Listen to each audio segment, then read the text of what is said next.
severance with the compliance books and put them up. Hey, we're live. Hey, everybody, it's Friday. We were talking about severance. It's a great show. You should check it out. This is a great show. You should also check this show out. We do it every. How about that for an intro, huh? What an intro, Jacob. Man, that's what we do around here. It's Friday. It's Q&A day. We do this every Friday.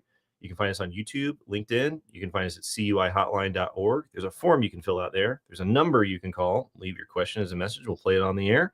And yeah, we spent an hour going through questions about CMMC, NIST, DFARS, everything in between, stuff we've heard on calls this week mostly. And yeah, it's a great time. So Daniel, how are you? What's going on? Doing pretty good. It's kind of been an interesting week. I've talked to a lot of construction companies. We talked about that quite a bit. Some of them unaware that they've historically accepted a DFARS 7012 flow down. Here's the gotcha when it comes to some of this stuff. It will often come in the form of a PO as well. And so, you know, a DFARS 7012 clause can sneak up in many different fashions that you've probably accidentally accepted.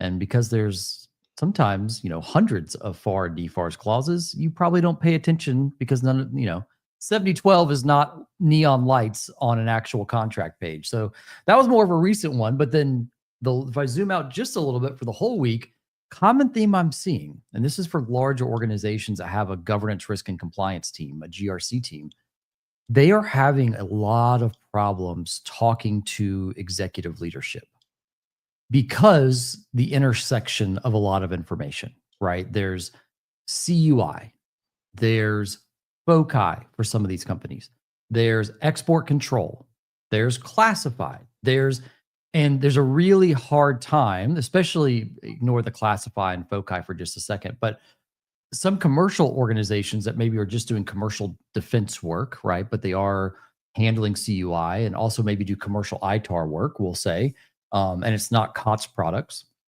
They're having a hard time highlighting risk to their executive leadership.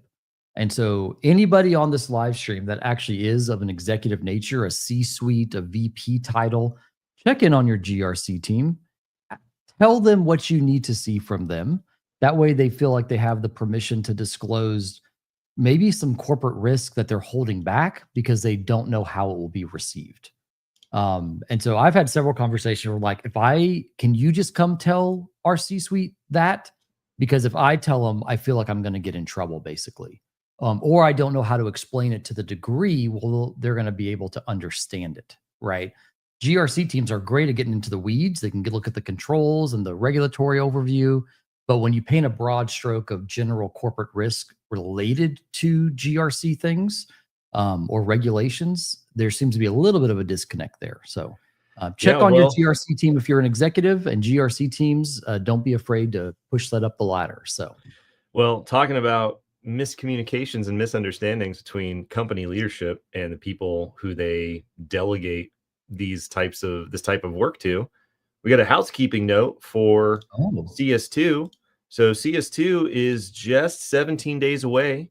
There are still some in-person slots left. There's virtual registration, which is unlimited. So if you can't make it to Reston, then you can do your virtual registration. We get a discount code scrolling across the bottom of the screen. The agenda is finalized, and the opening session of day one is the attorney for the whistleblower in the Morse DOJ False Claims Act settlement that recently came out. Very excited about this. $4.6 million fine for a defense contractor of about 150 people because of non-compliance with DFARS 7012, even though they're currently compliant today because you committed false claims into your contracts at that time.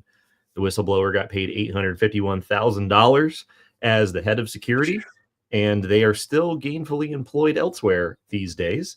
I got to talk to Bruce on the phone when we were talking about having him come on to CS2, and he said that since the Morse whistleblower False Claims Act settlement news came out, their phones have been, his words, ringing off the hook with people who are like, hey, how do I blow the whistle? How do I blow the whistle? I've been telling these people for years they need to get in gear, and they're not listening to me. I've had it.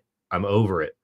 And so he's going to talk about what it's going to be like to interact with the DOJ, what it's like to deal with. He was a federal prosecutor for 23 years. Wow. He knows the people at DOJ. He was the people at DOJ. And he also has the, demeanor of like Mr. Rogers. He's the nicest guy I've ever talked to ever. So You gonna wear matching cardigans up there, Jacob? He had a cardigan on when we were talking on the call. And so he's just going to be tying his shoe and then send you a bill for $4.6 million.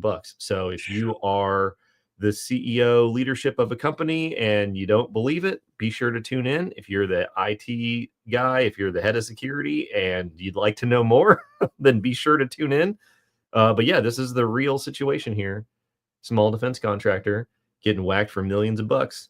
Verizon had a cybersecurity False Claims Act settlement, and it was less than the False Claims Act settlement against a 150-person company. Oh, so, that's interesting. Yeah, they were $4.1 million. This company was $4.6 million. And this is like the first small defense contractor, right? Because we've had Aerojet Rocketdyne, we had the Verizon. Yeah. This is Georgia Tech and Penn State, those kind of conversations. But this is the first one under 1,000 people that not only that, under 200 people. Yeah, not a research institution, not a large company. It's the first pure whistleblower settlement under the DOJ's cyber civil fraud initiative to go all the way to settlement against a small defense contractor yet. I also talked to Bruce, and we've heard the rumor that there are at least 100 of these False Claims Act settlement cases in the queue being managed by DOJ, and he said that's also what he has heard. So we don't have firm confirmation. We'll never get the firm confirmation from DOJ how many are in the queue, but I've heard from multiple different people that it's somewhere in the neighborhood of 100. And he says that these False Claims Act cybersecurity settlements under DFARS 7012 non-compliance, he's like, you're just going to see more and more of it as an increasing trend throughout the year and onward. So I'm very interested to hear from him at CS2. Registration link at the CS2 website, and you can use Hotline Arrestin for 15% off. It's funny, we shouldn't be focused so much on Doge. We should just be focused on suing non-compliant people in the DOJ releases a report every year of all the money that they recover from False Claims Act settlements, usually in the healthcare space. So yeah, you want to pay off the national debt, then I would not be surprised that they're going to do that even more. So alrighty, let's see here. So this is a very relevant thing that we've heard on calls recently. So if we're just one MSP option in the ecosystem, but we're pretty good at what we do. We now have 25 clients that have their CMMC level 2 certification. We have our CMMC level 2 certification, both as a contractor and an MSP. But not everybody works with us. Some people decided to go work with other companies. That's totally fine. However, we are getting an increasing number of calls of people saying that that the MSP that they worked with is leaving the space. They're just leaving the space. Here's the surprising part, because I've been in the MSP space for a very long time, and MSPs service typically all sorts of businesses, car dealerships, law firms, dentists, doctors, you name it, right? And so the fact that those are leaving the CMMC space, not super surprising, right? They maybe have 5%, 10% tops of their client base, depending on where they're located, that are going to have these requirements. Here's what was shocking, Jacob. In the call this week, it's hard to believe that was this week. Time's flying, quite honestly. It's getting a little crazy over here. It's crazy just because this was a MSP that was built for CMMC. Yep. And so we obviously not going to disclose names, but when I was on a call this week, with a prospect that I talked to 2 years ago that picked this other vendor, they came back and said, Daniel, we got a story for you. Like we have to switch to Summit 7. I'm like, oh, well, welcome back, But they're like, yeah, the other one just notified us that they're just getting out of the space altogether.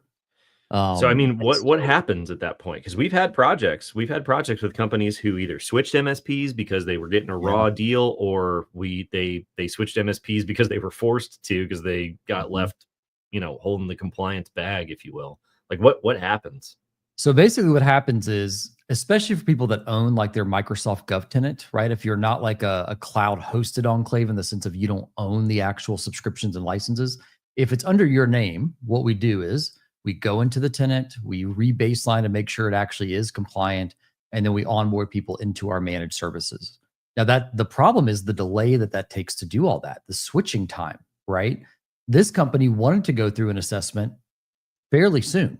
And now with this news, they've had to readjust and push that up the executive ladder saying, when we told you we'd get you compliant by, or get a certification in 4 months, now we're looking at 8 months or 10 months, kind of depending on all of that because of the backlog.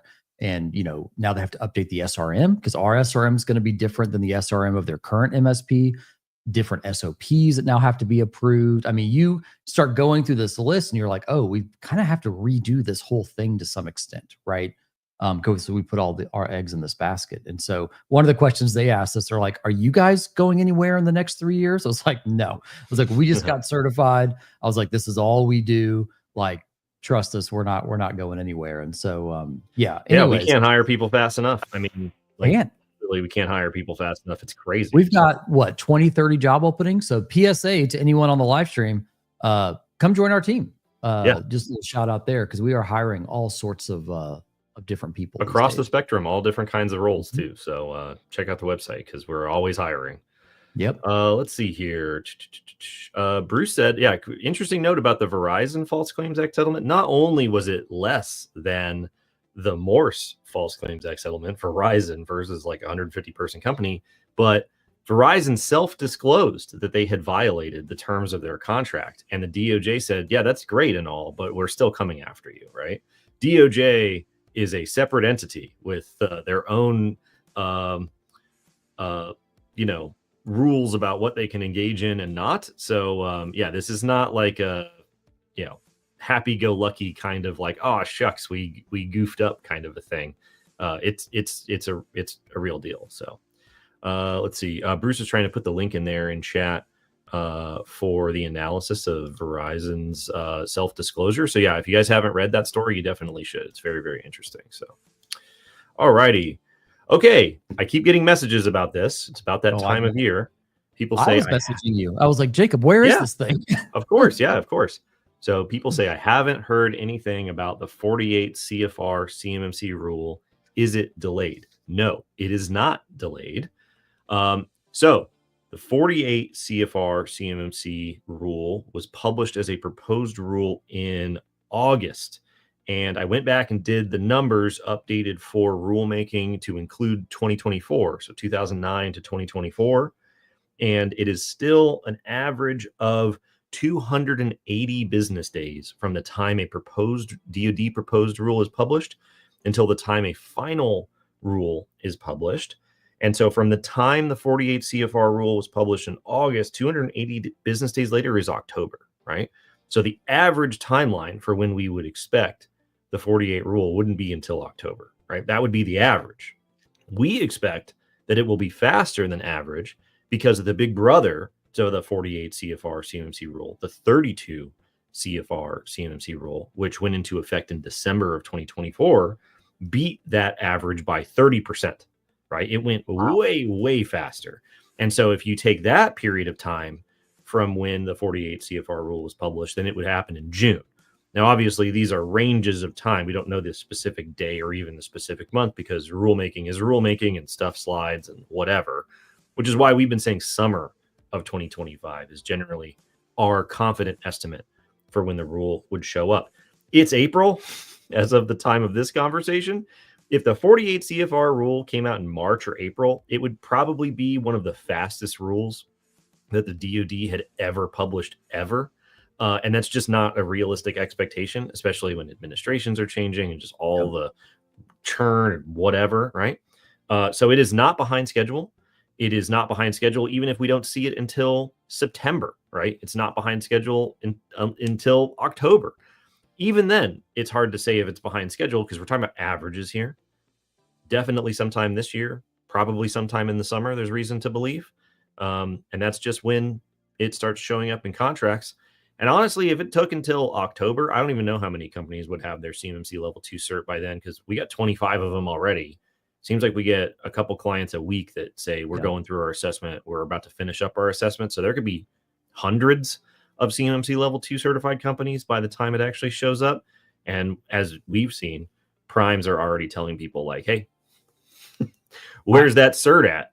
They don't I've need to got a wait. supplier day registration tomorrow for Booz Allen about their cyber supply chain. I'm curious if CMMC is going to make the rounds on that webinar tomorrow. So Yeah. According to my notes here, the 32 CFR rule is 211 business days instead of 280 business days. So that would put us in June.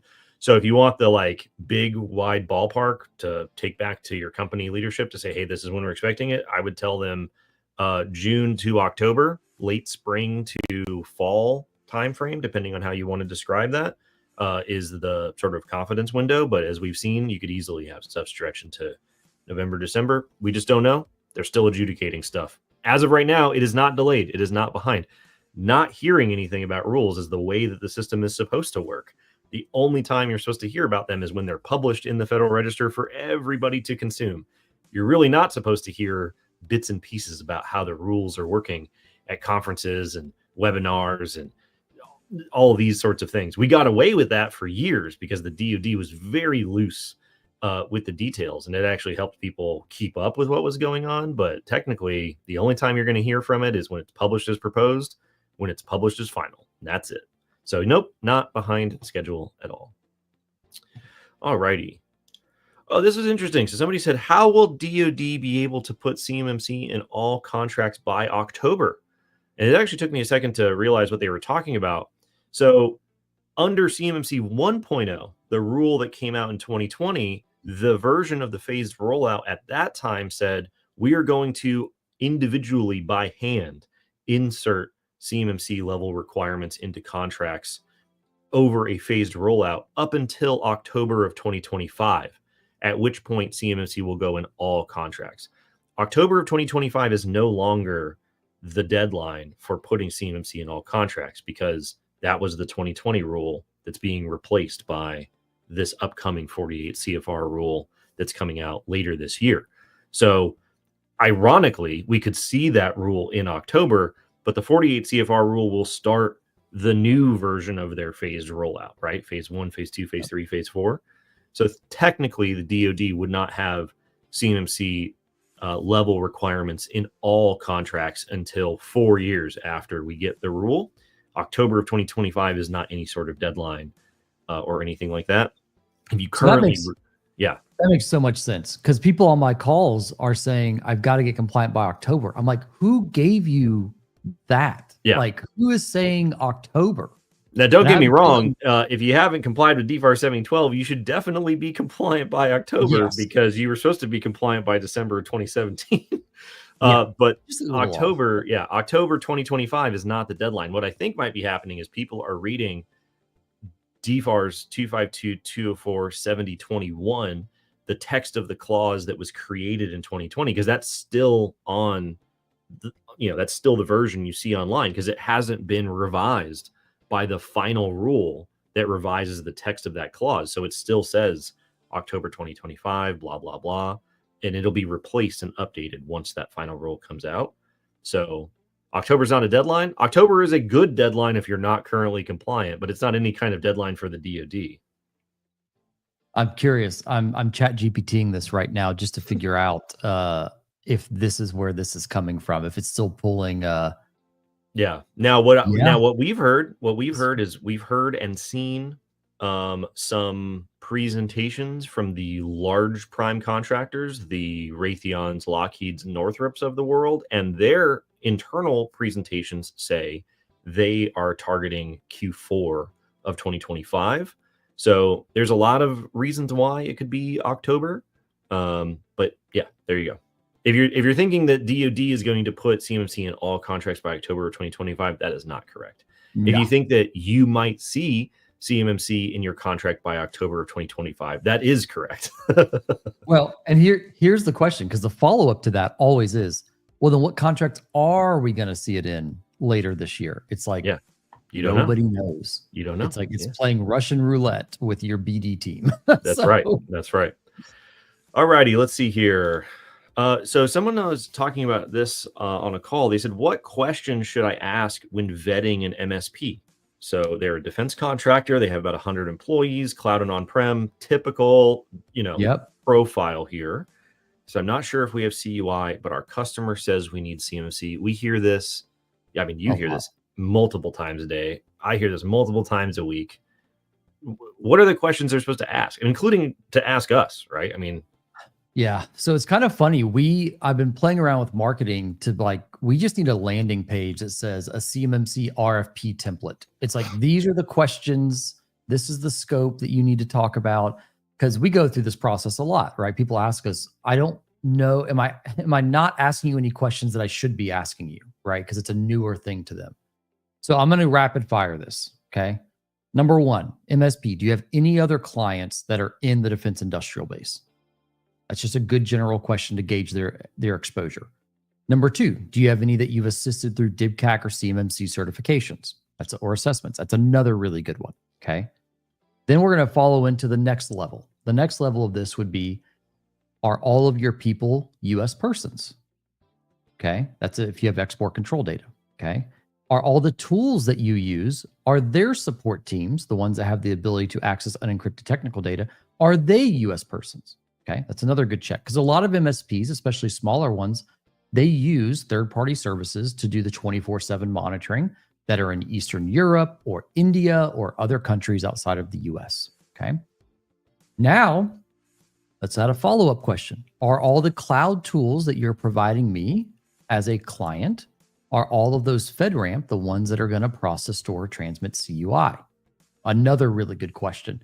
Sadly, a lot of MSP tools these days are not FedRAMP moderate compliant. And so RMM tools, backup tools, even depending on what you're storing in it, documentation repositories, things like that, right? And so when you're, again, going through this exercise, it's really important to know what tools they're using on your behalf, because that's going to impact your compliance. And the biggest one of all, the most common one, and it's sometimes missed, is called a customer or shared responsibility matrix. Do they have alignment with the 110 controls and the 320 assessment objectives down to what we would call a RACI, right? Who's responsible, accountable, consulted, and informed, right? Is it you, the client? Is it me, the MSP or MSSP? And then pointing to the documentation supporting that they're doing it, and then pointing to the artifact justifying and proving that they have been doing it based on the documentation. It's a very, very large document. And the reason I kind of lead that towards the end is that if they don't have that, all of the other things are basically irrelevant, right? And I mean that to say, like, that is such an important document to have, that if you don't have it, you can assume that the rest of the things, that they're not compliant with everything downstream of that, right? That's how critical this document is.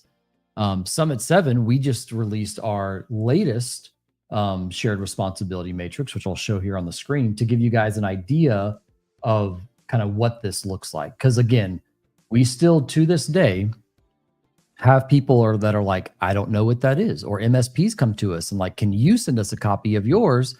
Because we need to know what this actually looks like. And this is available on our website as a download. Yep. This is not the real one, I will say. The real one is very complex because we fill it out per client, right?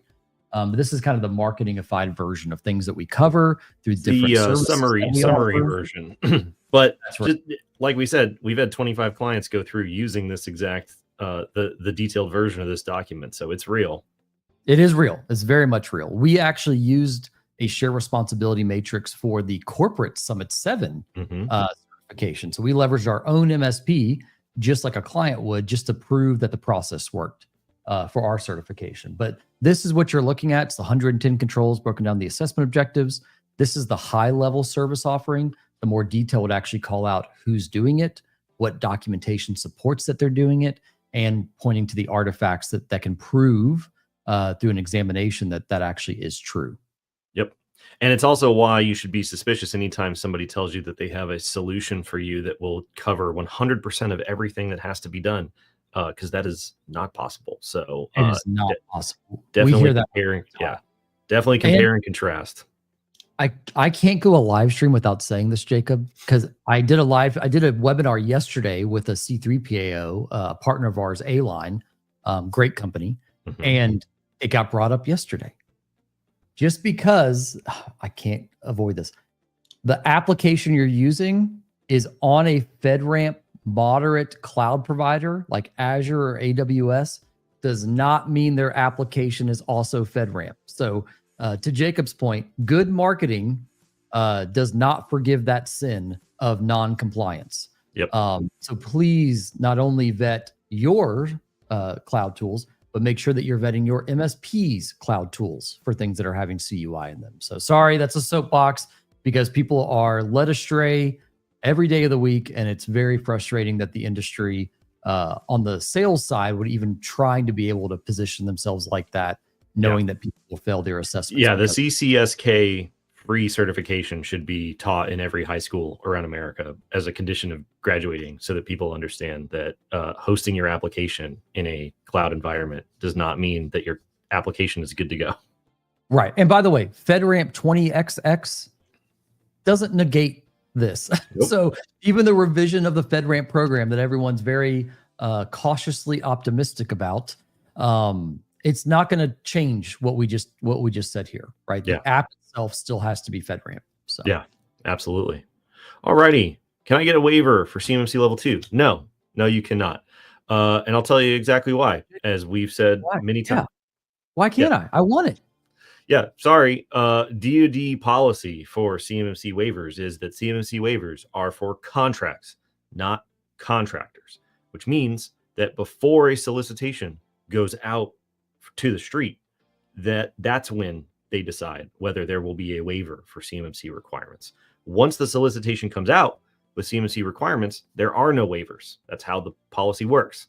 And so if you see a solicitation with CMMC requirements in it, that's it. That's the deal, because they determine that there will be enough companies that have their CMMC certification that they will have a sufficient number of bids to be able to pick a winner. They don't have to have a bid from everybody. They have to have the minimum number of acceptable bids, which is like 7 sometimes, not 700. So here's a follow-up question. Who sets the certification versus self-attestation? So if the DoD sets it for the prime, does the prime get to readjust that for me in the supply chain? No. So if the contract says that this data type requires CMMC level 2 C3PAO certification, and that data gets sent down to you as the subcontractor, then you need CMMC level 2 C3PAO certification. We saw some clarification on this from January, February. If you go to the DoD procurement toolbox and you find the most recent policy document, it's a memo to the contracting workforce, and it describes how levels will be selected. It describes how waivers will work. It describes all of that stuff. And it's very clear. If you're handling controlled technical information, you're getting a CMMC level 2 certification requirement, which means that if you're a subcontractor, you're getting a CMMC level 2 certification requirement, and that waivers can be approved only by a very small handful of people within the department and only pre-solicitation. So the chances of you getting a waiver are basically zero. So when somebody who's a subcontractor out there says, can I get a waiver for CMMC level 2? The answer is no. The answer is you will not be getting a waiver, because even when they say, per this memo, per the policy, when they issue a waiver for a solicitation, it's temporary. And in the interim, there are still cybersecurity requirements that they're going to have to implement. That means there's more work for them to do rather than just requiring CMMC, which means that it ain't going to happen. My favorite saying of yours when it comes to this is it's a contractual exemptions. It's not company exemptions, right? Yeah. So it's like you get at the contract level. If you're doing wire harnessing for the F-35 and you're 10 deep in the supply chain, the F-35 chances are not going to get an exemption, meaning your company 10 deep is not going to be able to get an exemption because it's a contract. Yep. The old version of this is that the requirements follow the data, right? Because just because the data flows into a smaller company, or just because the data flows outside of DoD networks, does not mean that the requirements to protect the data go away. And so that's essentially exactly why this policy is the way that it is. But yeah, we always say that waivers are for entire contracts, not individual contractors. So there you go. Okay. Producer Dustin is saying we got a message on the hotline. Oh, and by the way, hello, could you shed some light on the possible impacts, both for CMMC and in general, of the April 15th executive order called Restoring Common Sense to Federal Procurement? I read through this order, and it sounds like it mandates a complete rewrite of the FAR with many sections removed. Section 4 requires this to be completed within 180 days. I'm really confused because CMMC and other regulations have taken years to get through the system because of what I understood to be mandatory cost analysis and approvals by multiple government groups. So the question is, can we really expect a total rewrite of the FAR to only take 180 days?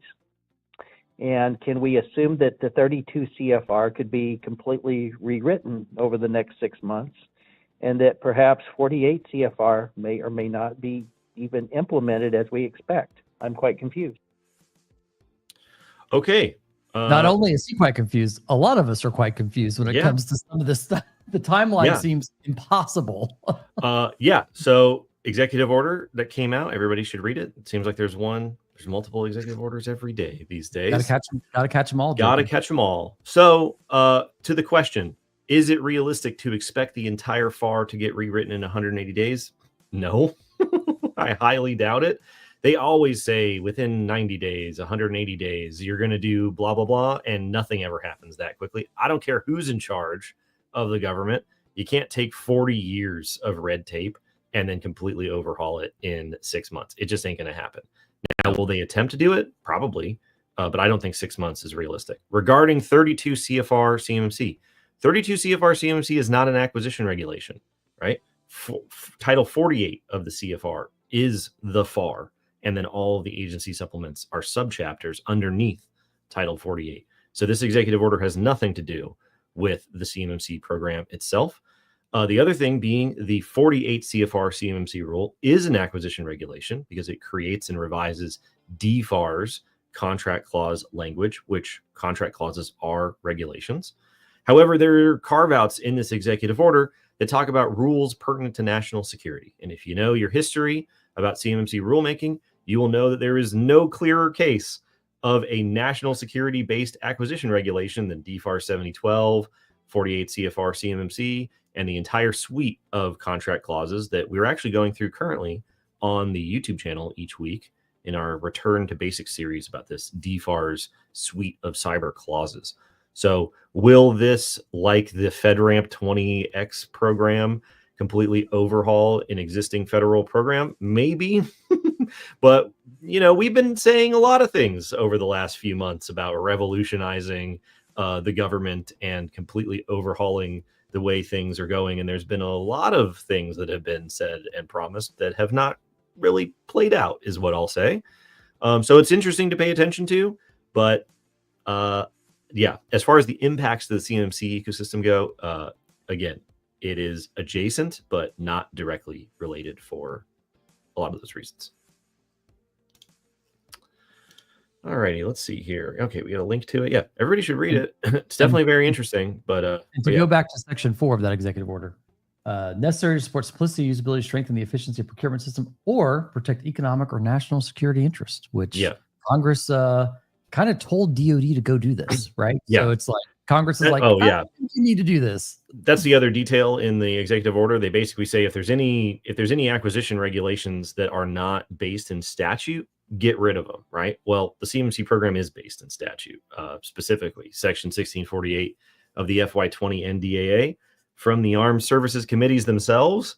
So although this is under the umbrella of what this executive order is talking about, it is a very specific defense acquisitions case. A lot of times when you hear about acquisition reform, there's always a carve out where they say defense acquisitions are kind of their own thing. The FAR CUI rule being a good example of that, where it's almost like two separate rules being written where they're like, oh yeah, and defense is over here doing their own thing. But yeah, CMMC is a statutory based regulation. So not exactly what they're talking about. But I guarantee you that 40 years of FAR development and crystallizing and expansion, as soon as they come out with the rule saying, here's everything we're going to cut from the FAR, there are going to be lawsuits, there are going to be public comments, it's going to be a freaking mess of dealing with all the special interests, all of the people who work with the acquisitions, the agencies themselves, the entire ecosystem of how this works. I mean, the federal government buys more stuff than anybody else in the country. And so if they just start slashing and burning huge parts of the FAR, it ain't going to happen in 6 months. There's just no way. It's just not going to happen. So, which, speaking of outcry, LinkedIn community, obviously, who we're talking to primarily in YouTube, took to the streets when MITRE funding was looking to get cut, and the CV program was saved. So yeah. Anyways. Yeah, we fired the park rangers, then we hired the park rangers, we fired the national nuclear security safety people, and then we hired them back, and then blah, blah, blah. It seems to be a pattern happening here, but this ain't a political show, so I will just leave it at that. All righty, let's see. Here's a cool question. We don't really get questions like this too often. Some like kind of a personal question. Daniel, do you ever get sick of talking about CMMC all day?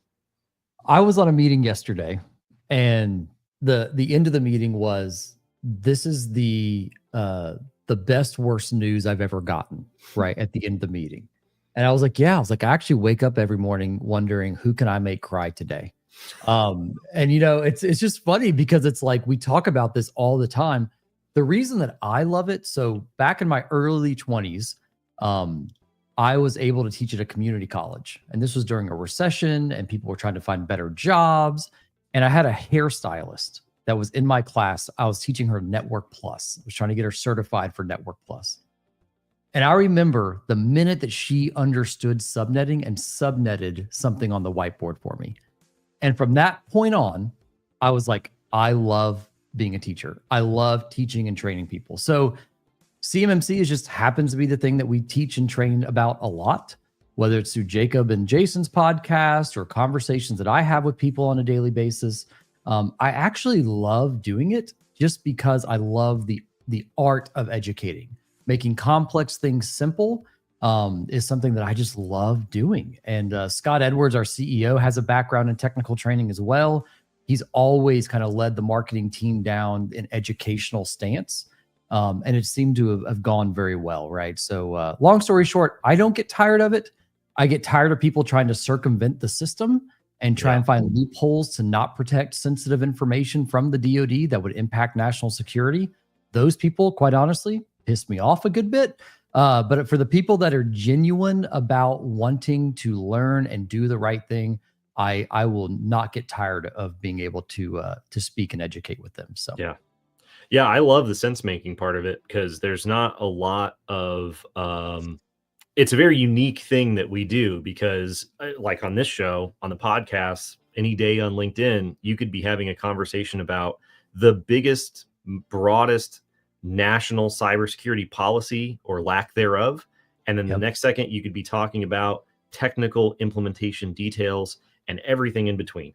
There's standards, there's technology, there's policy, there's just everything that you could possibly have, and this just sort of endless set of rabbit holes, and we get to stitch them all together multiple times a week, and it's just fascinating. It's just so interesting. So I haven't had my curiosity has not run dry, and we've been doing this now. I've been with Summit 7 almost 4 years now, and on a daily basis, there's like, you're learning something new, you're communicating something new, people are learning something new as you're teaching it. And so there's just an endless number of things to learn. And I tell people this all the time when they message me about getting into cybersecurity, which is just such a huge field, it's hard to answer. But I always tell them, just find something you're curious about and dive into that. And then eventually you'll learn things that you otherwise wouldn't be motivated to learn on their own. So the example I use, if you think malware is super cool or malware reverse engineering sounds super cool and you're really curious about it, you will probably end up learning assembly at some point. Whereas if somebody just told you the way to get into cybersecurity is to learn assembly, you're probably not going to last 2 minutes if you're not curious about it or understand the bigger picture of why you should learn it. And so for me, it's like the economic gap between cybersecurity market failures and policy, and then talking to individual companies and seeing these economic ideas play out in real time, and everything in between. Watching the security community just flog itself over hating compliance, but then needing the standards to be able to get anybody to do anything is just endlessly fascinating to me. So I never stop being curious about it. So I don't get tired of talking about it at all, because it's just like I say, we're on the bus in the movie Speed, and we can't slow the bus down, and we're all about to fly off the end of the bridge. So haven't gotten sick of tired of talking about it just yet. And the fun part about it is, even though we say some of the same words, DFARS, CMMC, NIST, and those subparts of all of those, you get to learn how to say things simpler. And I love that. We talk about this all the time. Yeah. I love it. It's so much fun to me to take this crazy, scary thing and be able to make it very easily digestible. And the only way you do that is through repetition. I've been doing this on the sales side for 6 years at Summit 7. I've been at the company for almost a little over 8. And it's wild. It's fun though. Yeah. Every time we do a podcast, every time we do a Q&A, every time I do a presentation, interview, whatever, I'm always like, well, that could have been better. That could have been better. And it's sort of getting to the point now where I'm like, they're about 70% acceptable. But yeah, just the reps every day help make you better, which is also what helps you kind of stick with it, because you feel like you're improving over time doing something hard. Alrighty, so let's see. Dustin said, what is the prime's responsibility if a sub's CMMC certification expires during a long-term this project? is a really good question. This is one I've not gotten before. Yeah, so their responsibility is to make sure that they're sending CUI to companies who are authorized to handle it, right? And so the idea that your CMMC cert is going to expire during a contract isn't going to work. So you need to maintain that CMMC certification for sure, because if something happens and they have a supplier whose cert expired, it's their problem, right? So that's same thing. Like, they're not going to be able to start flowing you the CUI data if you don't have the CMMC cert in place. They won't be able to continue flowing the data to you if you don't have the CMMC cert in place. Blake actually had an answer to this in the chat. He said, as a prime contractor, we are working on a process of accepting certs from subs, as well as tracking and tracing each organization's CMMC level 1 and level 2 certification expiration dates. I love that. That's exactly what you're supposed to do. Yeah, it's exactly what you're supposed to do. It's a heck of a lot easier to track a set of certification expiration dates than it is to track everybody's individual 110 items and 320 assessment objectives on a case-by-case basis and blah, blah, blah. That's the convenience of something like a certification system that we have set up in CMMC. But yeah, there you go. Thanks, Blake. That's very, very insightful. To follow up on that, it's been interesting because we've talked to primes and supply chain managers across big primes quite frequently over the past few years. And a lot of the time, they didn't want to possess, right? Knowledge is power, or knowledge is risk in the case of supply chain sometimes. They didn't want to know the actual cyber posture, because if they knew it was bad, they probably couldn't send the data that way. So a lot of times, or at least for a very long time, they weren't asking very targeted questions, very generic questions. Give us your score, right? Or just say yes or no, I'm compliant, right? I'm so happy that tracking the certifications is something that organizations are starting to do, because it does make them more responsible to truly know the state at which they're sending the data into, right? Yeah. A compliant or non-compliant space. So yeah, Blake followed up. He said, but even those with CMMC level 2 each still have a yearly CMMC level 1 renewal requirement. Well, it depends. They would have it if they're dealing with FCI. They have to sort of update their status in the SPRS system for level 1. But with level 2, they also have an annual affirmation that they have to upload into SPRS. So there is stuff that they have to do annually. They don't necessarily have to have a third party come in every year to redo their certification. That's every 3 years. But yeah, there is paperwork and maintenance and governance that they have to keep up with annually for the various levels outside of their external third party. So that's also something to double check in your tracker as the prime contractors. Are their affirmations up to date? When's their expiration for their triennial every 3 years external assessment? So yeah, I have a feeling everyone's going to co-term their L1 and L2 affirmation, right? So, yeah, do it every daylight savings time, right? Change the batteries in your smoke detectors, update your affirmations. There you go. Let's talk about an executive order I'd get behind. Daylight savings The time. daylight savings time? Oh my God. How Let's is go the ahead and put that out there. how is the golf industry not lobbied to make this permanent? Is it permanent? Which one is it? Tell me in chat. I Which can't one gives remember. you daylight until 9 o'clock at night? Is it we want daylight savings time or we want to get rid of it? I can never remember. Whichever one All I makes know it is so that I think I'm Arizona does the right way. I think they're the only one that's like exempt from this whole daylight savings situation. or they have daylight. I don't know. Let me know in chat. I can never keep track of which one is which. Whichever one means that it's still bright outside at 9 o'clock at night, that one. Sign me Yes, up for that. I would like that one. I'll get blackout curtains, but yeah, there you go. All righty. Somebody said, what percent of companies go the enclave route versus the all-in route? So this is sort of your bucket system for how people are approaching this problem. It's Yes. enclave versus what we call all-in. Yeah. So what's the right answer? And then what are people actually doing? Sometimes these are two very different things. So right now, most organizations are running with open arms into the enclave. And that's because of time constraints with the CMMC deadline looming, right? So they're like, I have to get something stood up. I have to get something certified because, by this mysterious October date or June date or July date, I have to be able to make sure I continue to do work with the DoD, direct or indirectly. So usually, if we're zooming out for just a second on like some of the right decisions to make about which way do you go, it's, a general rule of thumb is do 15% or more of your users need access to this data? And if the answer is yes, traditionally, you're probably looking at going all in, right? Because the data flow is a little bit more spread out, probably. Managing two environments from an overhead perspective is just really expensive. And baselining on one enterprise architecture is about as far as you want to go, right? I would say right now, probably somewhere north of 80% of people we're talking to are going enclave. In reality, they should probably be, maybe it's more 50-50, 60-40.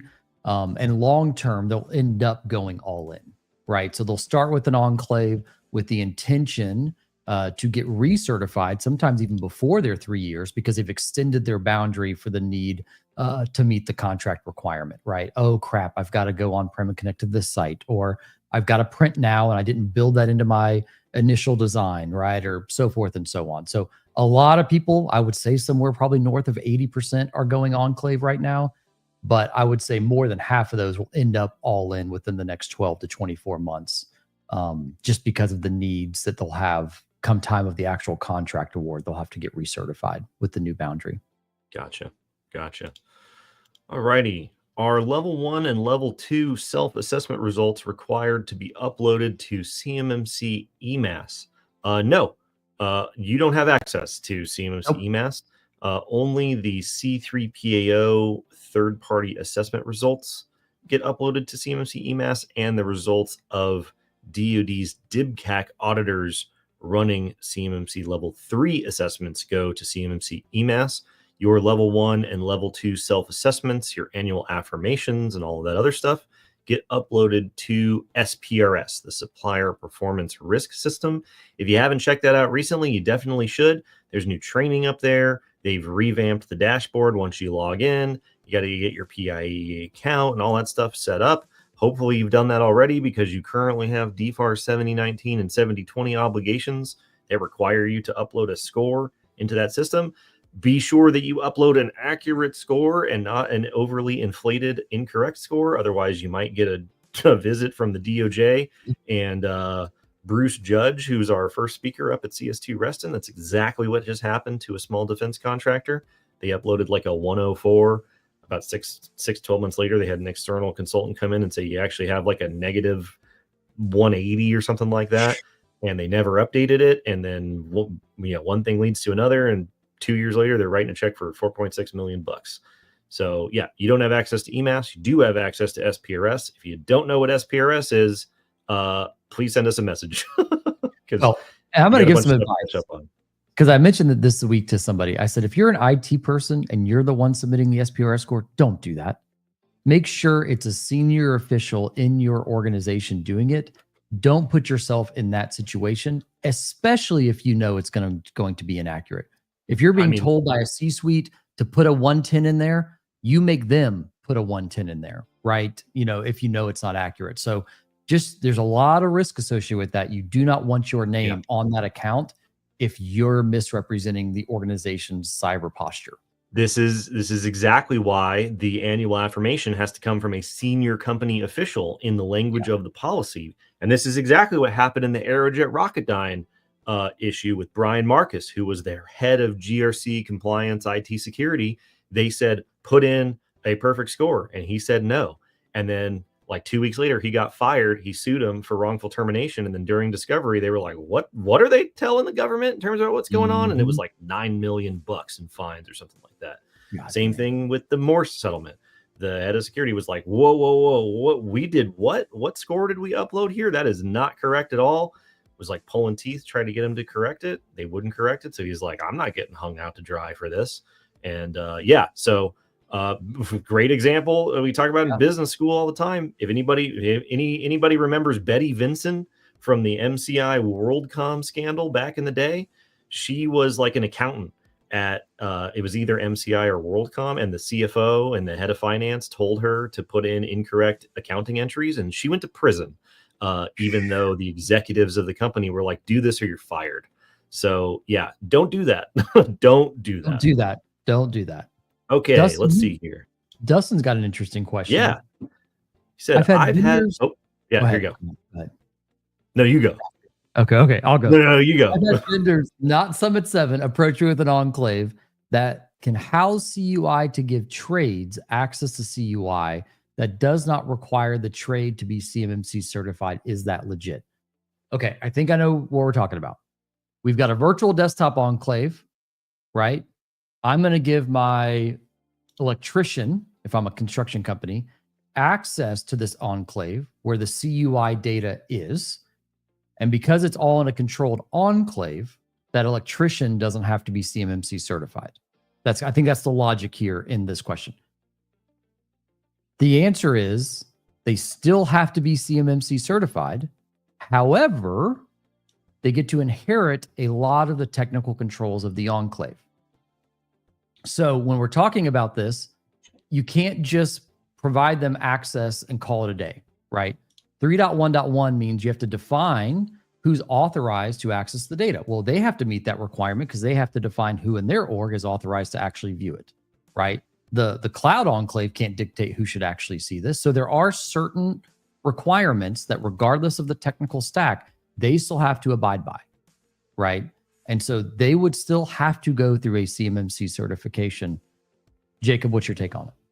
Yeah, that makes total sense. I was just trying to think of the example because we were on a call. Well, we've been on a call probably every week for the last couple of months, where the construction companies that we're dealing with, the engineering companies, often have people in the field, like in the trucks that have to go around, or they need the schematics. And I can't remember the explanation that you gave, but that was the first example that came to my mind. Does that ring a bell? It does. Yeah. I mean, a lot of like people are giving their supply chain like a compliant tablet, right? Or they're going on a job site and giving them a compliant workstation from the corporate environment, right? Again, there's two sides of it. ITAR is more access related. CUI is process, store, and transmit, right? But there's still kind of overlays some level of requirements. And so when you're talking about this, it's a little bit of a problem. And someone just posted in the chat here, I don't know who the LinkedIn user is, that may change based on Army Encode project. So this is a great example of that. Encode is looking to provide a VDI environment for small business. I think their first rollout is like under 10 people, like micro businesses. And I think that's fantastic in the sense of there's going to be a resource available. But the two questions that come up a lot, number one, can all of your data only ever live in a cloud enclave? And the answer to that for 90+% of the people I talk to is no. In some form or fashion, they need to have it on their assets for their applications to be able to interpret the data, or they need physical copies of that information, right? Because Encode is not going to have all the apps that you're going to use as an enterprise to do your job. And so that's a problem, right? And so that's exactly what 800.171 was created for, is that specific situation. Exactly. And so I think Encode in theory is a good first step as providing solution. However, it's not the end all be all and will not exempt people from having to get certified for CMMC. It is only a piece to offset a significant part of the burden of CMMC being the technical requirements. Yep. And so that's a little bit of the rub because, again, Encode great, from conceptual. I personally think they probably should have pivoted the money to funding more things like MEPS, manufacturing extension programs through NIST, or which just got defunded, by the way. Got defunded, or some kind of other kind of independent fund, because it all goes back to the data flow.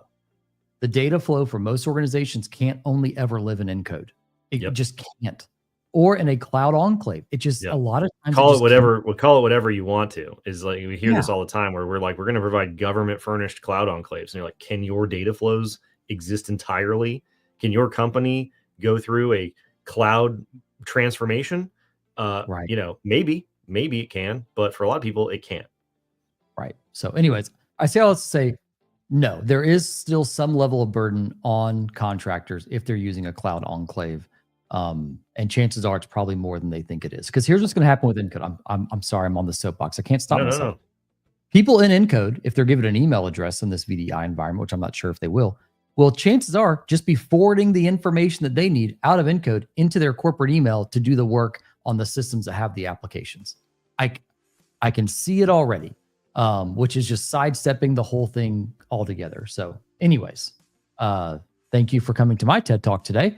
I hope you enjoyed my Cloud Enclave conversation. We'll be here all week. Okay, here we go. How does Summit 7 count users? Assigned licenses or total licenses? We always seem to have spare licenses. Assigned licenses. We only want to support the users that are active in the environment. I see this a lot when I'm scoping migrations. People will send me a report that through a PowerShell script that we have, and they'll have like 300 available licenses, but only like 100 are assigned. That's primarily because the Microsoft annual commit situation makes them pre-buy, and maybe they had a downturn and had to, lay people off or something. So they have a lot of licenses or fire people. Anyways, all that to say is assigned licenses. Let's see here. Does Summit 7 conduct tabletop exercises? We do. We do conduct tabletop exercises under our, I just blanked out, MSSP service called Vigilance.